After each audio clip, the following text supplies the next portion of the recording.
Olá, amigos da engenharia. Este é o AEJ Conecta, o seu canal de aperfeiçoamento profissional da Associação dos Engenheiros de Jundiaí. No vídeo de hoje, vamos falar sobre um assunto que interessa a todos os engenheiros que prestam serviços, principalmente para o setor privado. Quais as vantagens e desvantagens de ser contratado pelo chamado regime da CLT ou possuir empresa própria? Quais os cuidados na hora de redigir um contrato de prestação de serviços, sendo você o contratante ou o contratado? A ART também é um instrumento de trabalho? Para nos esclarecer estas e outras dúvidas, estão aqui hoje conosco o doutor Alexandre Panariello, especialista em Direito do Trabalho, membro efetivo das Comissões de Direito Empresarial e Trabalhista e OAB Vai à Escola, da OAB Jundiaí. É um dos sócios do escritório Neves e Panariello Advogados, localizado em Jundiaí, que atua na área jurídica e empresarial, com ênfase nas áreas consultivas e contenciosas do direito contratual e societário, direito do trabalho, tributário e educacional. Também conosco o engenheiro civil Wagner Vieira Chachá, atual presidente da EJ e que também foi conselheiro do CREA São Paulo. Agradeço a presença de vocês no AEJ Conecta e passo a palavra para o Chachá para que faça suas considerações iniciais. Então vamos lá. Obrigado, Alexandre, por estar aqui com a gente, sempre colaborando com a gente, dando essas oportunidades de a gente levar informações aos nossos profissionais, espectadores que nos acompanham. Com uma primeira colocação. O contrato de trabalho é regido por artigos da CLT, como o artigo 442 e 443, que estabelecem o acordo de vontades, pessoalidade, subordinação, não eventualidades e onerosidade, para prestações de serviço. Levando-se em consideração que boa parte dos profissionais, dos engenheiros propriamente dito, eles não têm essa a caracterização da não eventualidade, ou seja, da eventualidade, eles não trabalham full numa determinada empresa ou comando de serviço, o que a gente poderia levar para frente para a gente poder dar o melhor entendimento com relação ao contrato e essa vinculação? Olha, bom, primeiramente eu gostaria de agradecer mais uma vez pelo Nós convite é que agradecemos. e dizer que é um tremendo prazer voltar a casa e estar aqui com vocês, né? Nós que agradecemos. Bom, para se caracterizar um contrato de trabalho, a gente precisa ter esses elementos do vínculo, da relação de emprego. Então, é subordinação, onerosidade, habitualidade e pessoalidade. Você me diz que a maioria, diria ali, da prestação de serviços, dos engenheiros, esbarra na questão da não eventualidade, né? Correto. Se a gente não tem essa habitualidade, né, e aí a gente coloca essa não eventualidade em cima daquele trabalho constante, intermitente, diria diário, fica faltando um requisito para se consolidar um vínculo de emprego, um contrato de trabalho, né? Agora, eu vejo que não é só a habitualidade, né, a não eventualidade, a eventualidade, que por si só vai dizer, né, a natureza daquele contrato. Numa disputa judicial, por exemplo, em que existe ali o cerne da discussão realmente, olha, existe essa prestação de serviço e essa prestação de serviço eu quero que a justiça declare como relação de emprego, contrato de trabalho. Obviamente, o juiz ele vai analisar o processo e vai verificar se minimamente aqueles 4 elementos estão presentes. Eu diria que o elemento principal, fundamental, é a subordinação. Porque a subordinação é aquela em que você consegue distinguir bem na cabeça do juiz se eu tenho aquela pessoa subordinada diretamente a um determinado empregador ou não.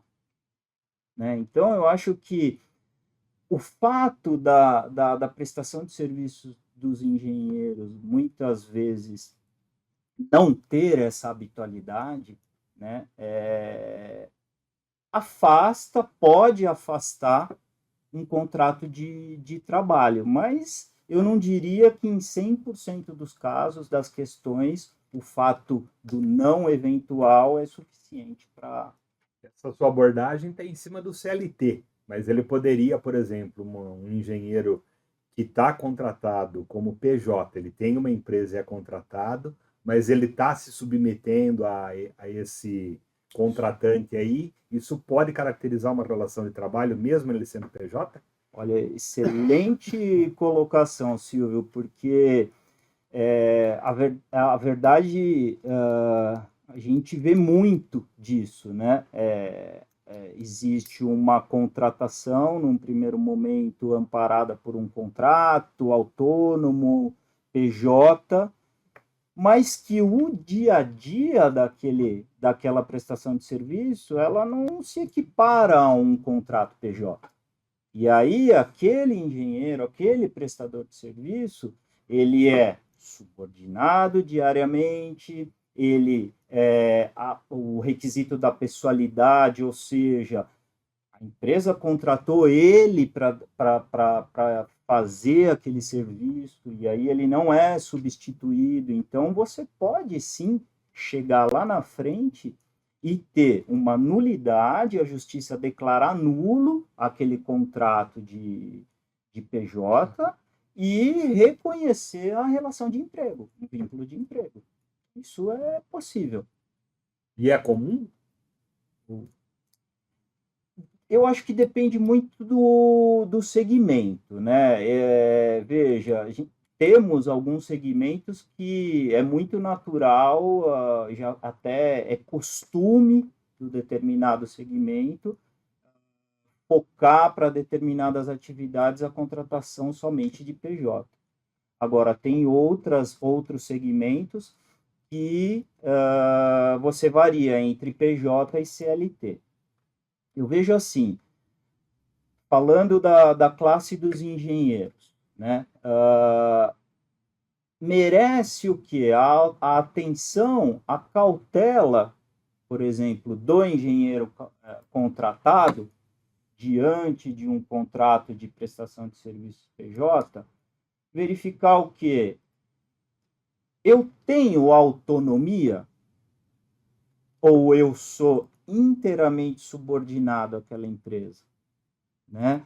Eu tenho que estar diariamente ali, eu tenho uma jornada a cumprir, ou eu não tenho essa jornada a cumprir? Quem me contratou, ele está almejando somente o resultado, e é indiferente se eu vou atuar de segunda a quarta e sexta, de segunda e sexta, ou de segunda a sexta. Né? Então, acho que merece essa atenção aos engenheiros. Complementando o que o Silvio falou, quando você falou subordinação, é um negócio interessante, né? É que boa parte que a gente conhece, vamos falar, o que o público entende, né? A gente volta para a área civil. Quando você chega na área civil, se contrata um camarada, né? Se contrata um profissional para fazer um projeto de uma casa para você e executar essa casa. Teoricamente, a subordinação ela não existe, dentro da minha visão. Eu queria que você comentasse isso. Mas, dentro dessa ótica, ele foi contratado com o objetivo final. Mas ele não fica na obra, né? De segunda a sexta, no horário tal, acompanhando o pedreiro, tomando conta do pedreiro. Isso é muito difícil, né? E porque ele vai lá em passadas, vamos chamar eventuais, para ele poder avaliar o que está acontecendo. Agora, quando você pega um camarada que ele faz programa de computador, né? Ele tem que sentar numa mesa, ele fica junto com o camarada. Parece que dentro desse quadro, porque é muito diferente cada engenharia, cada atividade dentro da engenharia, né? Se você pegar cada uma delas, né, você vê, tem umas que são mais voltadas para a empresa, tem outras que é mais voltada para o camarada ele poder ser um PJ, ele poder ter uma vida autônoma, né? Mas, quando você pega aquele camarada que fica, e ele tem que responder para uma determinada pessoa para desenvolver um trabalho. Aí caracterizaria a pessoalidade? Sim, sim, né?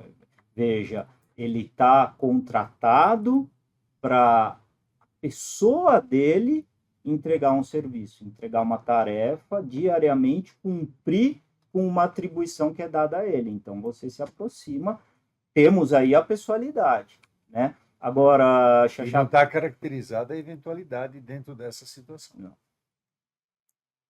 Porque ele vai lá para fazer aquele trabalho e o cara vai lá, você que vai programar, ele programa, mas ele recebe uma... Você sabe, Xaxá, que em disputas judiciais, uma questão que o juiz gosta muito de perguntar, quando ele está diante ali de testemunhas ou até a parte para verificar, né, como que aquela pessoa estava dentro da empresa, como ela se apresentava, o que ela fazia, enfim, ele gosta muito de perguntar, e seja para testemunha de ambos os lados e para as partes. O fulano de tal poderia ser substituído? Ou aquela atividade que ele desempenhava, que ele executava, somente ele podia fazer? Dependendo da resposta, e aí acho que se encaixa com essa sua colocação, se tiver uma resposta no sentido de que aquela função, aquela tarefa, só ele fazia, pessoalidade. Caracterizar. Tá? E voltando um pouquinho, Xaxá, quando você diz de subordinação, né?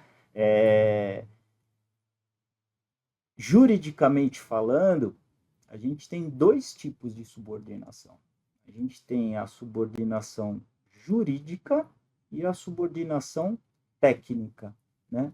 A subordinação técnica é aquela em que há uma cobrança, há uma subordinação visando o resultado, né? A subordinação jurídica é a que se enquadra e se encaixa mais com os requisitos da relação de emprego. Eu busco o resultado, mas eu fico de forma constante e habitual cobrando, subordinando aquela pessoa. Um juiz do trabalho, numa demanda desse tipo, ele vai analisar a configuração e existência das duas, tanto a subordinação jurídica quanto a subordinação técnica. Porém, eu entendo que, se não houver subordinação jurídica, pode acontecer dele não reconhecer o contrato de trabalho, ficar somente na subordinação técnica. Então, é importante entender, né, ter um pouquinho, né, obviamente isso é um assunto que a gente poderia passar muito tempo aí, eu traria mais exemplos práticos de processos que eu participei, mas enfim, ao engenheiro cabe, né, que é uma profissão, diria, técnica, mas é importante para o engenheiro ele ter um pouco desse conhecimento jurídico, principalmente quando ele está diante de ser contratado, né? E o que aquela proposta que ele recebe indica, né? Essa atenção é uma recomendação aí que eu deixo aqui registrado para vocês. E quais que seriam os principais cuidados que um profissional tem que ter quando ele vai redigir um contrato de trabalho com um cliente novo, por exemplo? Que cautelas ele tem que ter nisso daí, Alexandre? Olha, o contrato de trabalho voltado para a engenharia, ele atende, né, alguns padrões ali que estão dentro da CLT. Digo também que não se limita e se restringe somente ao contrato de trabalho, também pode ter a prestação de serviços, de autônomo e de pessoa jurídica, mas assim, o que é importante, né, para o engenheiro é definir muito bem o escopo, o objeto daquele contrato, né? Quanto mais detalhar, quanto melhor especificar o que está sendo contratado, melhor, né? Outro ponto, a questão de obrigações e responsabilidades de um contrato. E isso cabe tanto para o contrato de trabalho como para o de prestação de serviço. Até que ponto vai a responsabilidade do engenheiro? O que é ônus e obrigação de quem está contratando aquele engenheiro, né? Outro ponto que é recomendável também uma atenção na elaboração desses contratos quando a gente fala em engenharia, a engenharia ela tem diversos segmentos, né? Então, são cláusulas de sigilo, de confidencialidade, né? Então, empresa de engenharia contratando, aquele contratado, ele vai ter conhecimento a uma informação confidencial daquela empresa, a uma inovação dela, né? Então, você tem que blindar o contrato para que aquele sigilo seja mantido, seja respeitado durante e após o contrato, né? Outra recorrência que tem, que é muito importante também em contratos, e também se aplica para ambos os lados, é a cláusula de não concorrência, né? Então, às vezes, um profissional que fica diante ali, né, de um processo de engenharia onde tem uma inovação, existe um segredo envolvido ali, você pode pactuar essa cláusula de não concorrência, ou seja, finalizado aquele contrato, ele fica durante um determinado período comprometido a não concorrer com outras empresas do segmento. Então, acho que esses são os pontos principais e de atenção para a elaboração de um contrato. Quer complementar alguma coisa? Gostaria. Quando você falou no objeto, o contrato é muito interessante, porque com quem a gente conversa, a gente fala com relação à RT, a importância dela. Que para nós a RT é um contrato, né? É um contrato, se você falar, vamos falar, é um contrato técnico. Você relatou bem isso daí, né? Não é um contrato jurídico, é um contrato técnico. E quando você faz a RT, você define todas as atividades que você vai fazer lá dentro, tanto a nível de projeto como a nível de execução. Todas as características da atividade que você vai realizar, você coloca na RT. Tanto é que parte dos contratos, né, diz assim, né? Ó, eu vou contratar o fulano e tal, mas tem que vir uma RT mostrando o trabalho, registrando o trabalho. Então, vem bem de encontro ao que você falou, esses dois aspectos, né? O jurídico e o técnico. Porque a RT, ela dá cobertura no técnico, propriamente dito. Mostra o trabalho efetivamente. Mostra um período de execução. Ela define uma série de situações. Então, quando a gente fala nessa parte, é muito interessante. Aí nós estamos falando de uma atividade, né? Que ela pode ser uma atividade de projeto, execução, ou pode ser um laudo. O laudo é muito mais rápido, né? Mas a responsabilidade do camarada é fazer o laudo e mostrar no laudo o que ele faz a fotografia, vamos falar, escrita do que tem que acontecer na forma técnica, obviamente. Então, isso aí é importante. Então, acho que é muito rica todas essas informações que nós estamos dando esses alertas para o pessoal. Xaxá, e complementando, a gente vai ter a obrigação legal, né, de de incluir, por exemplo, dentro de um contrato, você incluir na RT, né, a atividade, até mesmo o cargo, a função, enfim, detalhar ali na RT, né?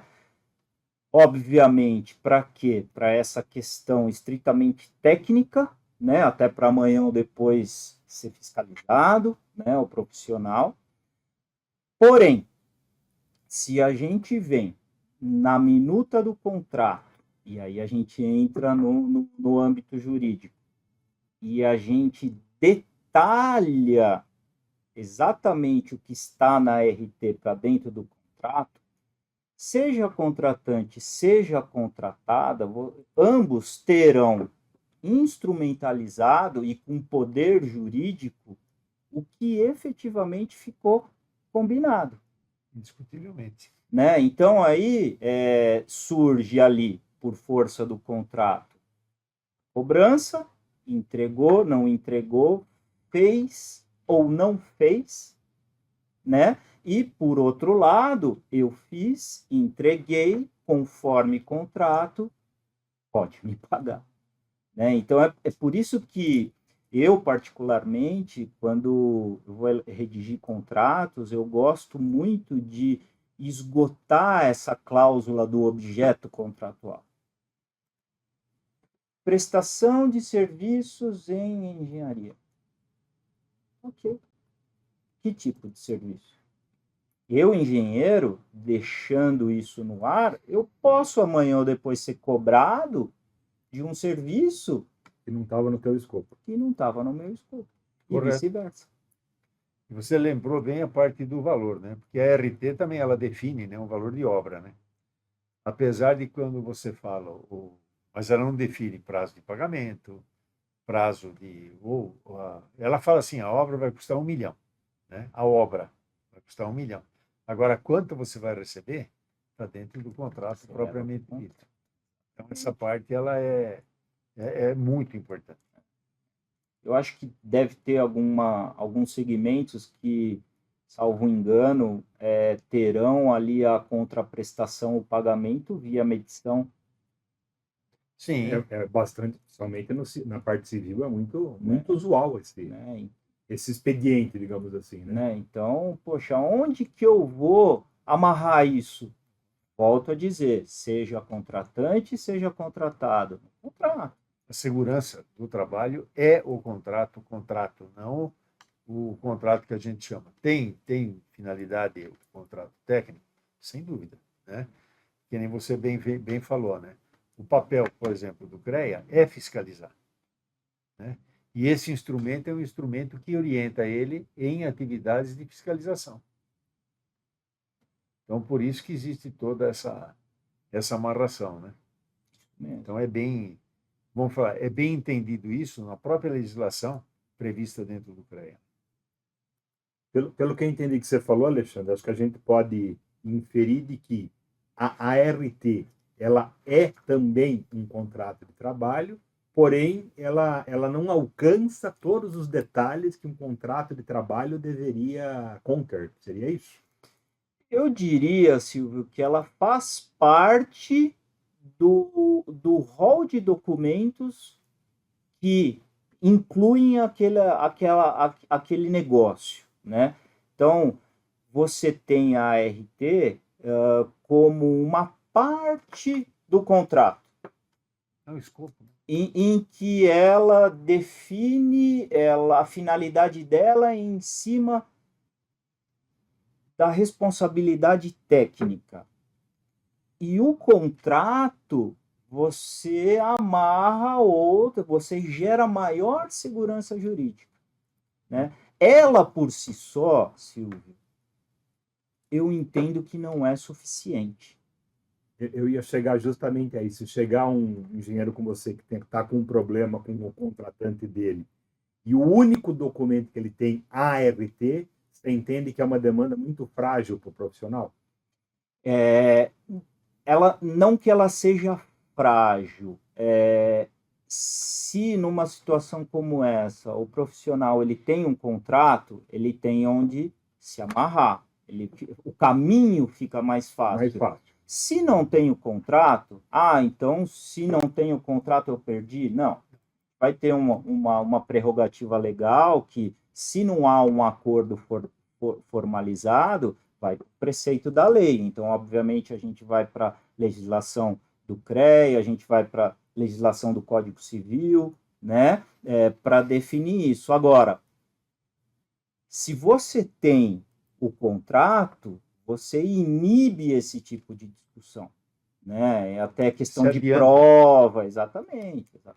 Você chega um pouco mais à frente, né? Não precisa fazer as apurações.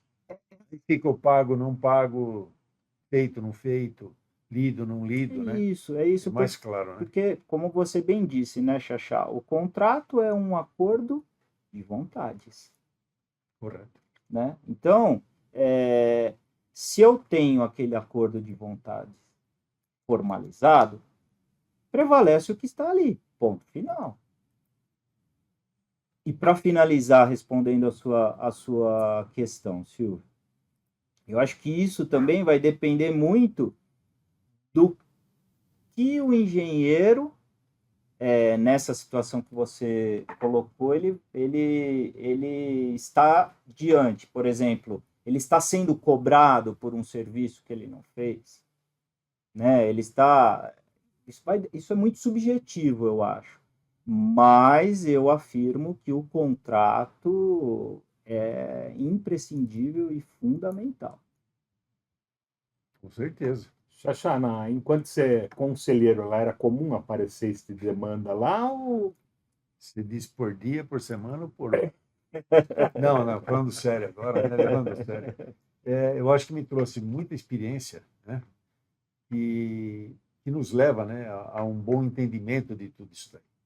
Porque quando você olha as peças separadamente, a RT e o contrato, obviamente, ele é mais completo, né? Mais detalhado. Mas, por exemplo, um contrato detalhado sem RT, ele não tem finalidade dentro do sistema. Perfeito. Né? Ele não existe.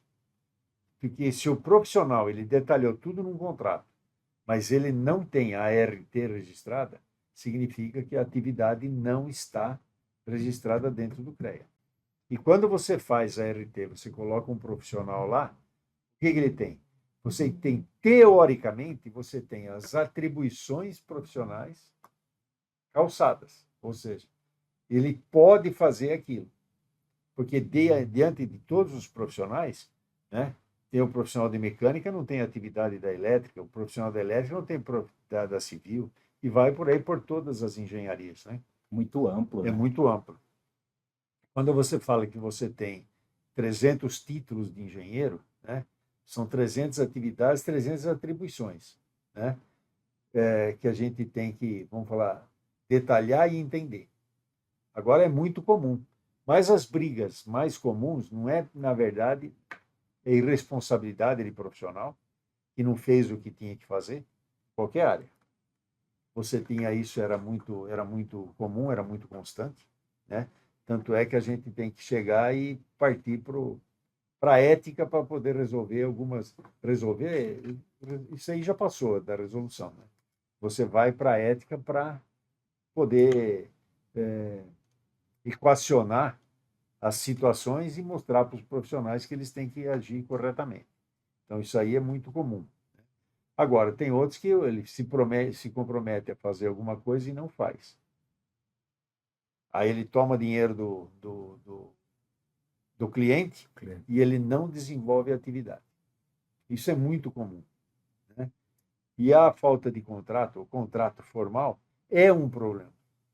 E quando você pega só a RT, o cara tinha que fazer e tinha que receber. Mas não está escrito como. Então, as apurações elas se tornam mais longas. Então, um processo desse demanda muito mais tempo dentro do sistema, vamos chamar assim.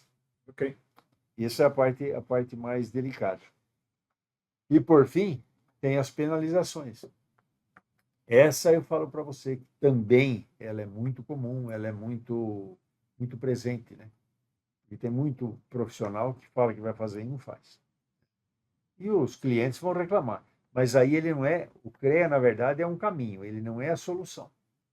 Porque ele faz a fiscalização. O cara, ele era responsável, Agora, se a pessoa fala que ele não fez, a apuração não é, a causa não é financeira, a causa é técnica, propriamente dita. A financeira, o CREA não cuida. Pelo menos por enquanto. E pegando um gancho aí, né, pelo perdão da palavra, dentro dessa sua explicação bem técnica, se eu, engenheiro, não fiz o contrato, combinei que eu receberia 10 mil reais em 10 parcelas de 1.000, isso não vai estar na RT, correto? Não vai. E se o meu cliente não me pagar, eu não tenho nenhum documento que possa me amparar de que ele se comprometeu em me pagar 10 mil reais em 10 parcelas de 1.000. Exceto a denúncia. Mas a denúncia, ela pode ser vaga, né? Cabe a prova. Nenhuma denúncia ela é finalizada sem a prova cabal das ações. Então é delicado. E aí a gente vê aí, né, a importância desse instrumento, né? E o quão extenso é o assunto. Exatamente. Bom, Alexandre, Xaxá, em nome do EJ Conecta, aqui agradeço aí as contribuições que vocês trouxeram aí, que tenho certeza que vão ser muito úteis aí para os nossos profissionais. Muito obrigado. Obrigado, Alexandre. Obrigado. As manifestações, opiniões, informações ou declarações apresentadas neste conteúdo são de inteira responsabilidade dos entrevistados, não implicando concordância, endosso ou corresponsabilidade da Associação dos Engenheiros de Jundiaí, AEJ, ou de sua diretoria, sob qualquer forma.